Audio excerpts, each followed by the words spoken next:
When you think about the most famous male artists of all time and you think about the most famous female artists of all times, there's only two people that could come to your mind. For the male, Michael Jackson. For the female, Whitney Houston. Fame could be such a beautiful thing as well as a dangerous thing. A lot of celebrities fell victim to fame. Break up relationships, friendships, mental health issues, anxieties, and just sorrow. In this video, we're going to analyze the fame of Michael Jackson and Whitney Houston. And this will be entitled Too Famous. With Michael Jackson and Whitney Houston, both of them are very family oriented. Michael Jackson comes from a musical family and Whitney Houston comes from a musical family. With Michael Jackson, he never really had a true childhood. His stardom and fame came at an early age. And with Whitney Houston, she had time to practice her craft and her skills and her gift. She went to public schools and then to private schools. She went to the prom. She went to slumber parties. She had, friends over her house. She also, had freedoms to be a child, a teenager, and a young adolescent. Whereas Michael Jackson, that was impossible. Michael Jackson grew up with siblings and had a very strict father. Whitney Houston grew up with siblings and had a very strict mother. Michael Jackson's father, Joe Jackson, was very strict on Michael. He would police him in a lot of ways, and he made Michael Jackson become a perfectionist upon his craft, as well as Sissy Houston policing Whitney Houston on different things in her life, and also being really extra strict and stern with Whitney and teaching Whitney how to hone her craft. With Michael Jackson's success, his success started as a child star, a teenage star, a young adult star, into becoming the king of pop, an iconic star. Whereas Whitney, she started off singing background, where Michael, he started off in a group with his brothers, and Whitney sung background for her mother. So Michael had the spotlight on him from day one, where Whitney kind of started behind the scenes and then got the spotlight on her when it was her time to shine. As an artist, or just in general as a person, when you work hard at anything and you put your blood, sweat, tears into it, and you are just working towards excellence, especially as a African American, that Black excellence, one doesn't understand what can be attained. If you put your mind to something, you don't know what you really can achieve, your dreams and some. And fame, in my opinion, is that and some. And back then, times, it's a lot of famous people now, especially African Americans. There's a lot of African American celebrities that, have money and have the luxuries. But back then it was so hard. You might have a lot of talented African Americans, but it was very few that was on top of their game. And Whitney and Michael were those two that were on the top tier. That was Black excellence as its finest. And with that type of success and fame, oh baby, what type of people that will want to surround themselves around you could be very dangerous, heartbreaking, and tragic. After Michael Jackson's success with the Jackson's Fives, he went solo. And with his fifth solo album, Off the Wall, he really wanted to achieve the type of success that no one ever achieved before. But to his surprise, the album only got one Grammy. This made Michael Jackson hungry for more success, and he was very disappointed with the outcome. With Whitney Houston, her debut album was the biggest selling album of an artist of all time, and it got her a Grammy award. But to her surprise, Clive Davis was not satisfied. He petitioned the Grammys because he said Whitney should have won Best New Artist. And she couldn't win that category because she had a song with Teddy Pendergrass out in 1984, which charted. And by the Grammy rules, she was ineligible to get nominated for Best New Artist. Clive Davis was furious, and he wanted more successful Whitney. Being more motivated with Quincy Jones behind Michael Jackson started to really invest in himself and his career moves, his image, everything. He started to be his own person. He didn't have his father with him anymore. He was his own independent artist. And with this type of hunger, he just started to create a new style and image for himself and with his music. This is how the creation of Thriller came about. Thriller was born. He showed his mother the project, and she was very disappointed because his mother was very religious. So this kind of made Michael Jackson have some type of pushback for the project. So the project kind of sat in a vault for a few months or maybe a year, allegedly. Not giving up on his dreams, Michael Jackson went along with Thriller, and it became the biggest album of his entire career. The album went 34 times platinum, selling over 70 million copies, earning him 8 Grammy Awards in one night. At this type of success for an African American male, especially musician, it was unheard of.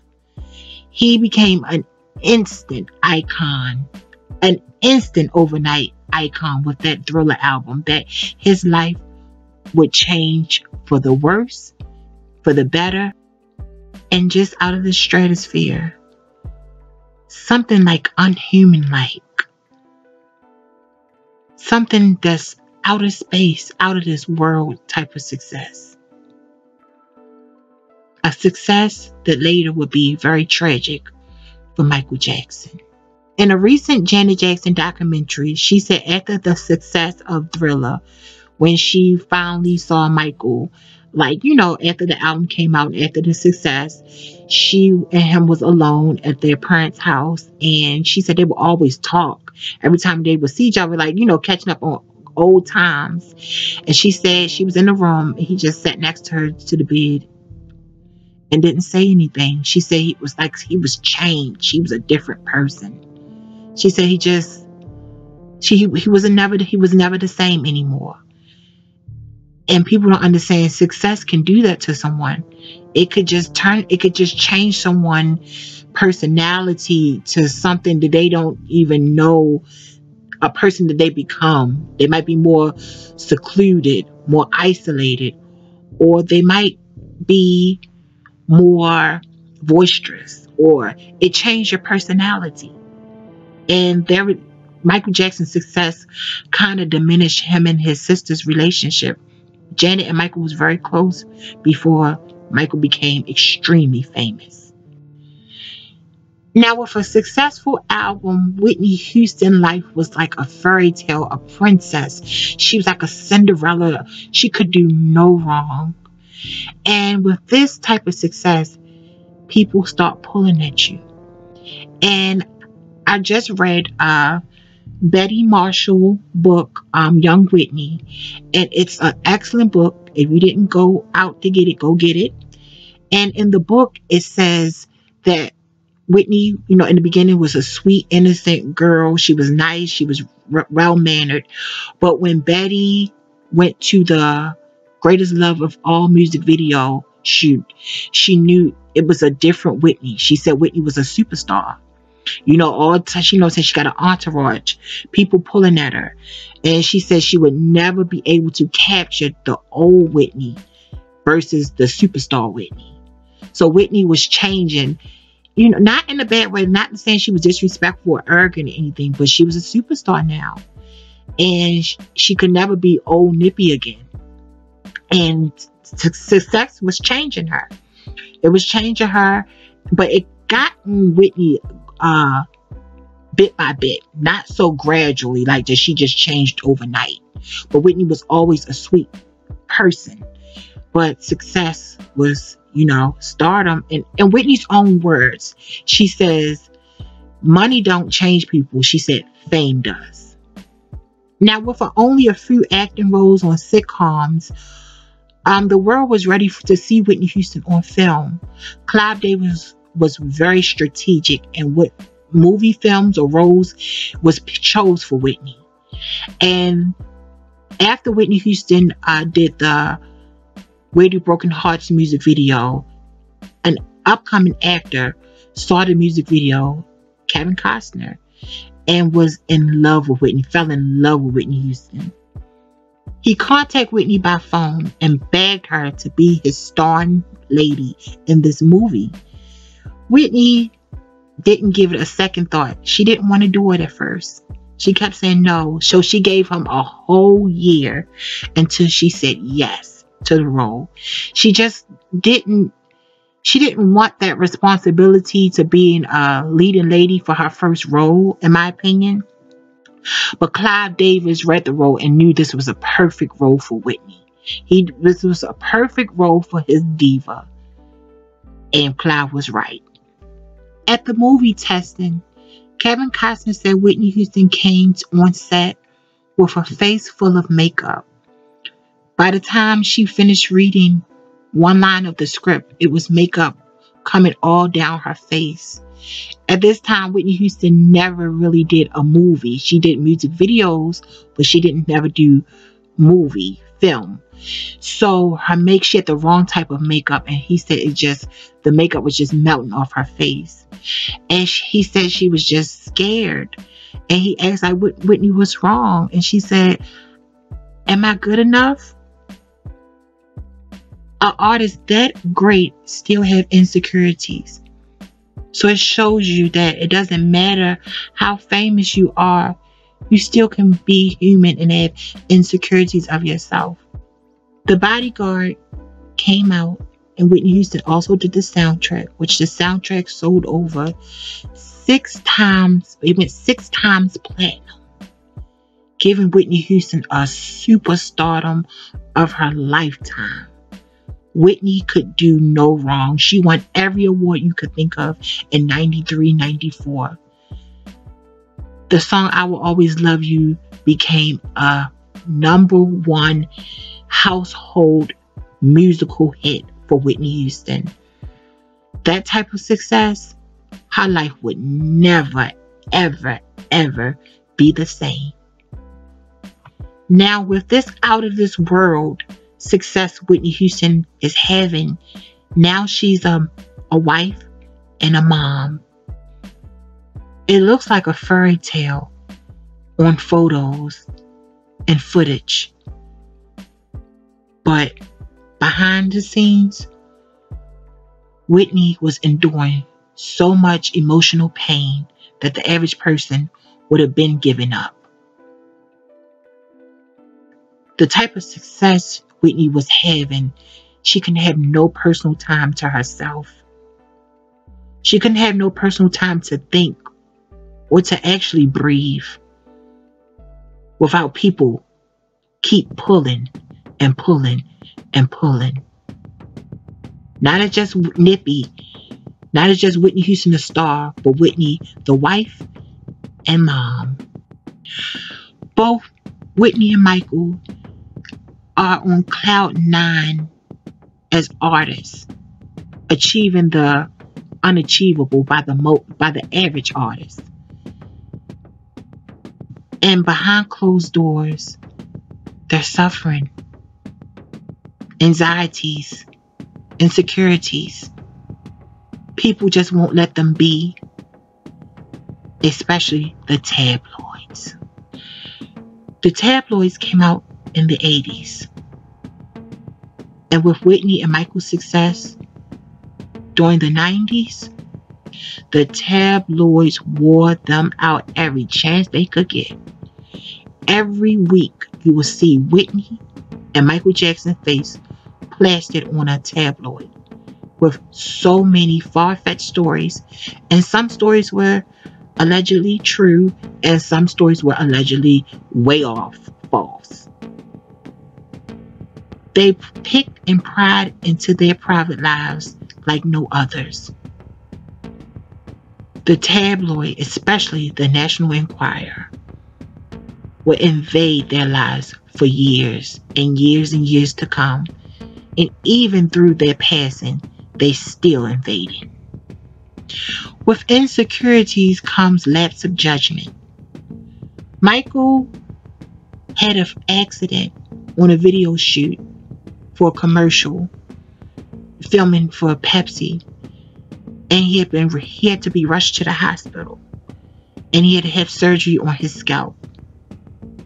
This incident allegedly caused him to have addiction to pain medications, allegedly. With Whitney, she began to experiment with party favors as a teenager. But with just here and there type of situation. You know, that's how it started, just here and there light stuff. But as she became more successful, she had more access to things. And her party favors got darker and deeper. The more famous she became, the more access she had to the more darker side of party favors. And with this, motherhood and being a wife and scrutiny of the world caused her to go deeper and deeper into her addiction. A lot of people don't know Whitney and Michael were very close at times. Both of them had each other's personal phone numbers and would talk on the phone a lot of times. Sometimes in their lives, when they went through a lot of things, they would meet up at hotels rooms, allegedly, and would sit on each side of the room, not saying nothing, a word to each other, knowing what each other was going through, and just was happy just to be in each other's presence. Nobody could know the type of success but each other. She knew his type of success and he knew her type of success. And they just couldn't fathom to say a word to each other because they was going through.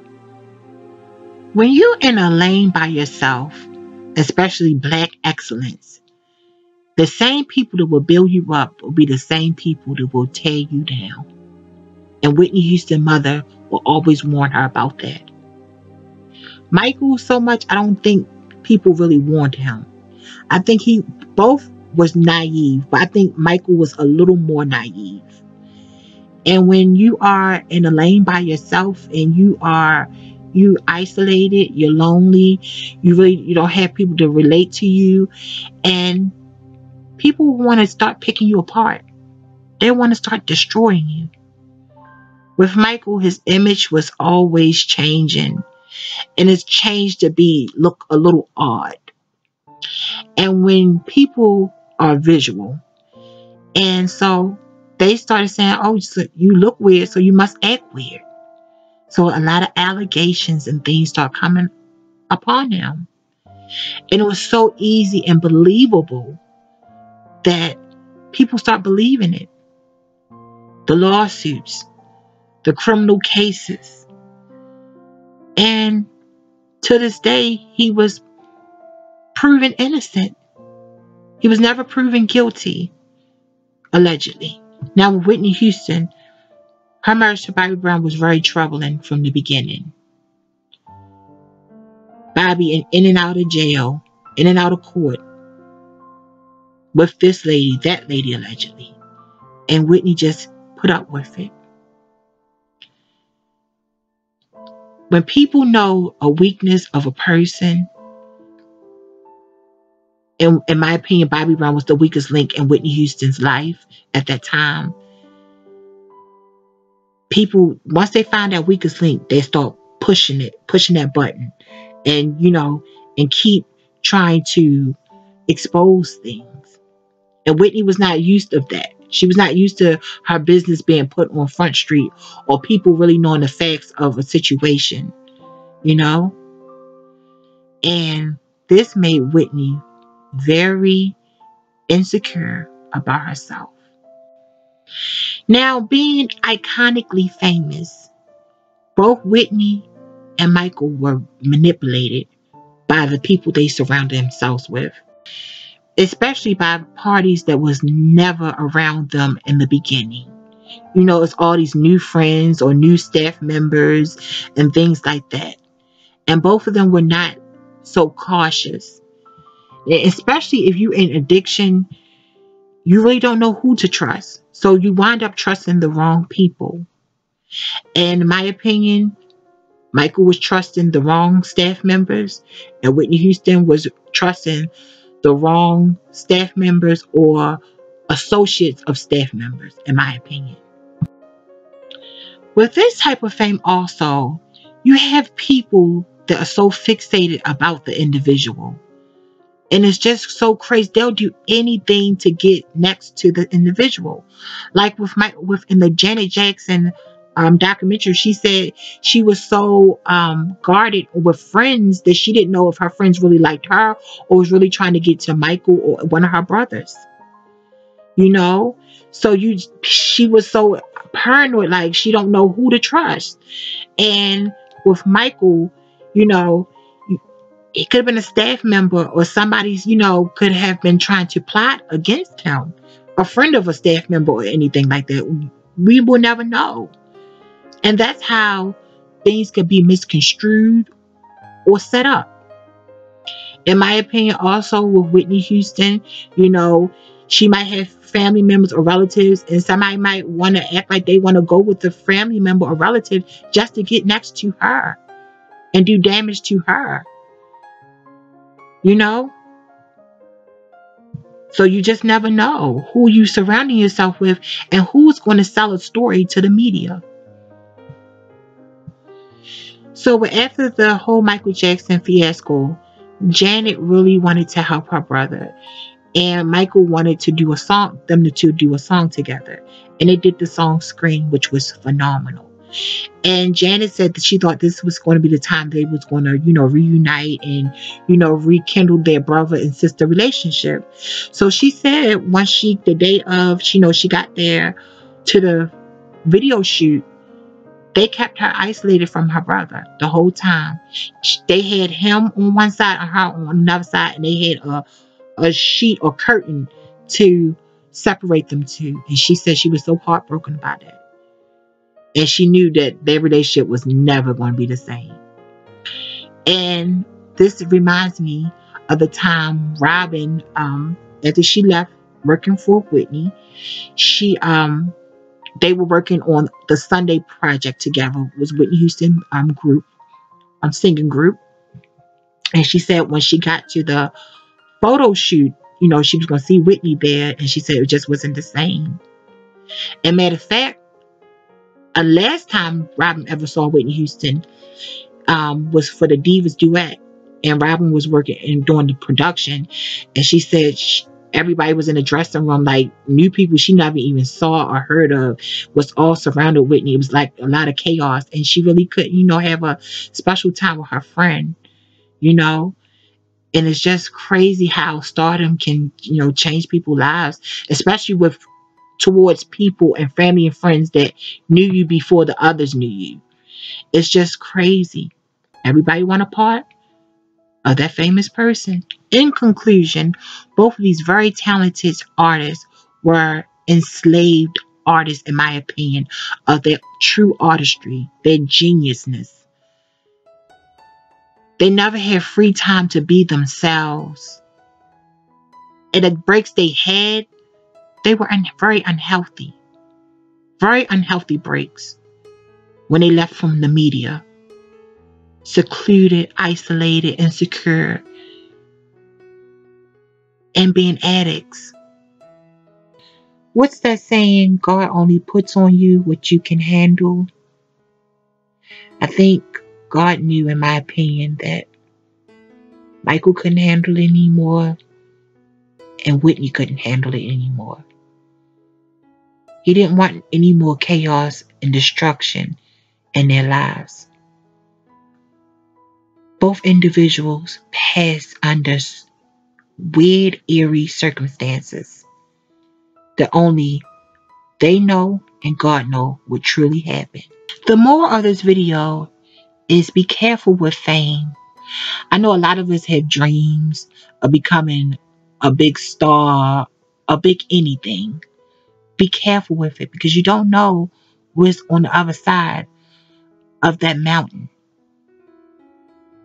And then you have to be extra careful who you surround yourself around once you get over that mountain.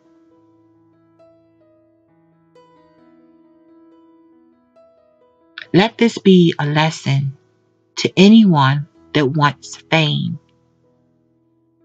I really tip my hat off to artists like Beyonce that take their time and make healthy decisions and take healthy vacations and breaks from the media. It's your girl Lola Loves You, and I'll be back with another video. Please comment, subscribe, and thumbs up, and share my video, please. I'll be back with many more. Bye.